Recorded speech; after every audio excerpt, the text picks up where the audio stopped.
Сәлем достар, бүгін біз қамыр ашытамыз. Бұл қамырдан кез келген тәтті нан, рогалики дейміз, ортасына бірнеше түрлі тосап болсын, жаңағы неше түрлі салма салып, ет, тауық, картошка деген сияқты кез келген салманы салып, сыртына пирогтар деп айтып жатамыз ғой. Тәтті нандарды пісіруге болатын қамыр дайындаймыз. Сонымен бізге қажетті ең бастысы ұн, 600 грамм ұн қажет, 600-650 грамм. 70-100 грамм сары май ертіп аламыз. 1 жұмыртқа, 1 шай қасық ашытқы, 1,5 шай қасық тұз, 2 шай қасық қант және жарты шай қасық қамыр қопсытқыш және 300 грамм сүт керек болады. Егер сізде сүттің майлылығы 6% болатын болса, 100 грамм су, 200 грамм сүт қылып қосуыңызға болады, бірақ сұйықтықтың мөлшері 300 грамм болу керек. Сонымен біз ең алдымен ашытқымызды сүтке араластырудан бастаймыз. Ашытқымызды сүтке салғаннан соң жақсылап араластырамыз. Ашытқымыз еріп кету керек. 2-3 минут араластырсаңыз жеткілікті. Ондан соң біз қамыр қопсытқышты ұнға араластырып, құрғақ күйінде қасықпен араластырып жібереміз. Енді біз ашытқымызды салғаннан кейін ол еріді. Тұз бен қантты қосамыз. Қант пен тұзды жақсылап араластырып болғаннан кейін түгелдей еріп кеткені дұрыс. Жұмыртқаны араластырамыз.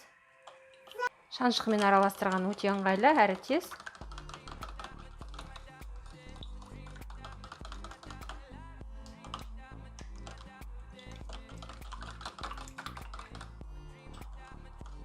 Және жұмыртқамыз араласып болғанда майды араластырамыз. Майды еріткен кезде тортасын, яғни ішіндегі тұзы, қанты артық керек емес нәрселер тұнады. Оны қоспағанымыз жөн. Немесе майды еріткенде қайнатпай, ол деңгейге жеткізбей ғана ерітуіміз керек. Енді біз қамырымыздың ортасына ойық жасап, дағы сұйықтығымызды, сұйық массамызды құя отырып, өте жұмсақ қамыр илеп аламыз. Қазір илеу барысында көреміз. 50 граммдай ұн қосуымыз мүмкін. Өйткені мен 600 граммды толық өлшеп алдым. Ал рецепт бойынша 650-700 грамм бұған дейін қосып жүргем. Әрине жылдам көтерілу үшін кішкене сұйықтау қылатын болсақ, қамырымыз 40 минутта көтеріліп шыға келеді.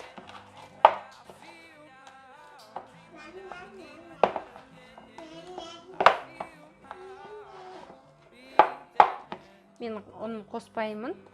Себебі маған қамырдың ең тез жылдам көтерілгені керек. Егер сіздің осындай өте жұмсақ қамыр қолыңызға жабысқаны, илеу барысындағы созылмалылығы кішкене сізге ыңғайсыздық тудыратын болса, айтып өткендей 50 грамм ұнды қосуыңызға болады. Ал мен осылай 5 минут көлемінде иін қандырамын. Ол кезде қамыр қолға жабыспайтын болады. Ұзақ илеу барысында осындай қолға жұқпайтын қамырға жетесіздер. Ұзақ болғанда 5 минут қана. Аса қолға аздап жабысатын өте жұмсақ қамыр болды. Енді біз полиэтилен қалтаға немесе бетін ауа бармайтын етіп жабамыз. Немесе арнайы қамыр ашытуға арналған ыдыстар болады. Солай 30-40 минут көлемінде күтетін боламыз. Қамырымыз 40 минут тұрды. Қазір біз алып көретін боламыз. Алмастан бұрын қолыңызды майлап жіберсеңіз болады. Себебі қамырымыз өте жұмсақ. Қолымыз құрғақ, ол жабысуы мүмкін. Қайтадан бір қайтарып илеп, яғни басып, қайтадан қалтамызға салып, тоңазытқышқа жіберсек болады. Немесе мұздатқышқа жіберсек болады.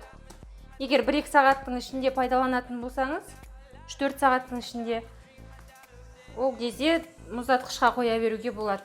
Ал ертесіне немесе 2 күннен кейін деп қолдануға есептеп жасайтын болсаңыз, онда міндетті түрде мұздатқышта сақталу керек. Жарты күн бұрын шығарып қойып, әрі қарай пайдалана бересіз.